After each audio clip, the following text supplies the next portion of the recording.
Jim Daly here for Palace Fan TV down at Stamford Bridge, previewing the game on Sunday at Chelsea. I'm here with Younes from 100% Chelsea, and they very kindly lent us their microphone as well. We are the guests there today, so that's absolutely fine. How you doing, mate? Not bad. Yeah, we've had to. You have, yeah, I appreciate it. First of all, let's all appreciate Younes' wonderful David Luiz haircut. Anytime. There you go.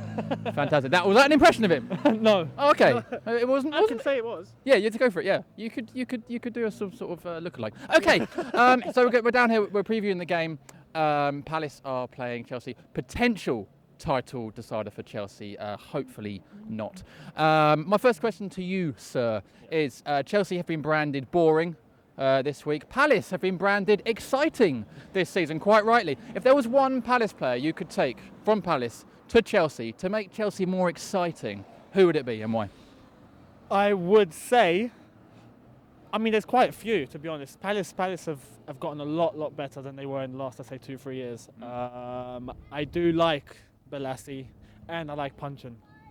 I think Punchin is an exceptional striker. I think if... Attacking midfielder. Well... Yeah. Versatile. He gets goals. He does get goals. He gets goals. Yeah. And his pace is absolutely ridiculous at times. The way he just paces by defenders like it's nothing. I do think that would be a good addition to Chelsea, to be honest. Balassi's got the talent. I do like watching Balassi. Yeah, it's a split decision between them. Did Palace excite you? Yes. Does the thought of Palace coming down here on Sunday actually think, hang on, well, I'm gonna watch an exciting team? Very, very exciting, and part of that is simply because of the fans. Palace, for me, are the most vocal team in the Premier League. Actually, to be honest, one of the most vocal teams in the whole football league. In the world. You can say the world. Yes, let's say it. South London's finest. There you go. It's official. Obviously, after us. Anyway. Well, you're West London. You're West London. SW6, let's say. All right. Yeah, Palace, I think, have gotten a lot better. And the fans, how vocal you guys are, is exceptional. You know, the singing section you have at Selhurst Park, I'm sure the away crowd tends to be more vocal than the home crowd. So if your home crowd is, you know, crazy, I don't know what's going to happen here. Why do you not have it at Chelsea? Why don't other clubs have what Palace has? You know, I don't know. Do we need to come in and teach you how to do it? Well, you can try on Sunday. It'll be title day for us, so it'll be the most vocal I think Stamford Bridge has been for a while. And we've been waiting for this. Yeah, as it should be. The last game we've had here at the Bridge against Man United, the atmosphere was insane. I was there, and that was the best atmosphere I've seen all season. If we can maintain that, and along with Palace's away support, this place is going to be popping on Sunday. So, speaking of Palace fans, Jose seems to have a bit of love for Palace. Like, he talks a lot about the Palace fans. He always goes over and claps them after a game and stuff. Why do you think he likes the Palace fans so much? And are you worried that maybe he might, when he leaves Chelsea, he might pop along farther south and come to Selhurst? To be honest, the day he leaves Chelsea, hopefully in about 20 years' time, he'll be so old. yeah, he'll be the next Alex Ferguson. Why not? He'll be so old. I wouldn't mind. I would. I mean, I'm not far from Palace, so I wouldn't mind popping down and saying hi to Jose from time to time. But the reason why I think he likes Palace is the same reason I like Palace. There's passion. Pure Palace is about passion, and Mourinho is about passion. You know, everything he puts into his work, everything he puts into the Chelsea team. The way he gets the spirit of the team so high, he gets players to die for him on the pitch, literally, and that's all because of passion. And that resembles Crystal Palace. Yeah. And the way they play, their support, the atmosphere, you know, most of the team are English and born and bred, you know, they've played grassroots football from here, so that does add to it, you know, in the Premier League, that does when you see a little team, you know, with respect. Littler team. You know, they tend to have more, you know, passion. They've come from grassroots and they find themselves in the Premier League, so they really care about it. Mourinho, I think, admires that. Now, Palace have a reputation that's growing of party ruiners. You know, we like to come in and ruin the party. We ruined Chelsea's title bid last season. Yeah. We ruined Liverpool's title bid last season in that amazing game at Selhurst, one of the greatest ever. We ruined Man City's title bid this season. If there's one team that could come here on Sunday and actually upset it, be the first team to win at Stamford Bridge, is it Palace? Yes. For sure. Palace, to be honest, they have nothing to lose. You know, relegation is pretty much safe.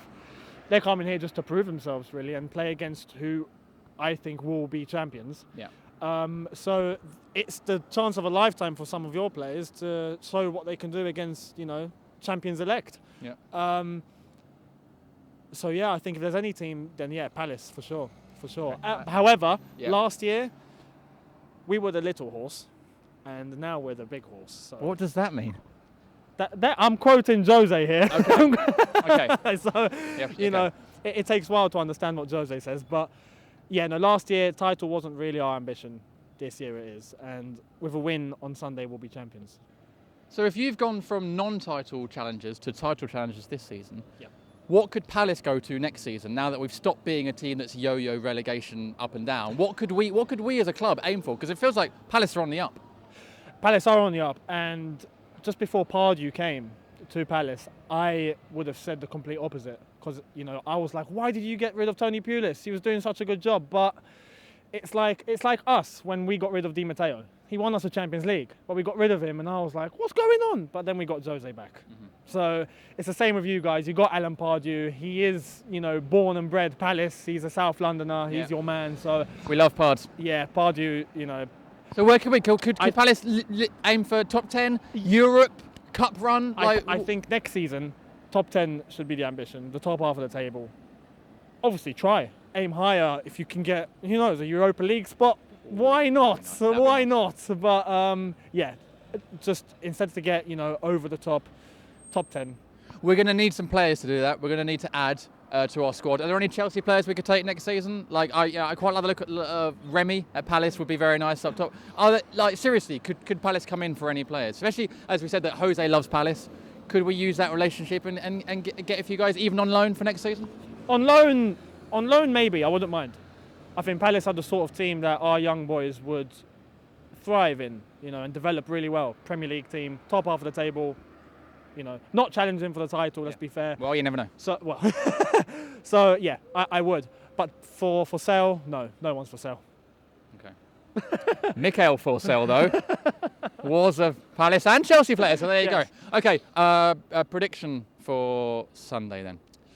Are you going to win the title? Yes, I'm going with a Chelsea win. I have to. I'm going with a Chelsea win. I think it will be, a tight affair. Palace will obviously come out with ambition.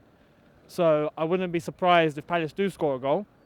Because we're going to go for the goals. They're hungry. They want the league title. So I'm going with 2-1 Chelsea. Okay, there you go. A prediction there from Younes, our Chelsea fan. And champions. Well, obviously, that's how it works. Brilliant, that's it. Thanks for watching. Subscribe for more videos on Palace Fan TV. We've got a lot of plans for the future, so stick around to see what we've got planned. And come on, Palace, for Sunday.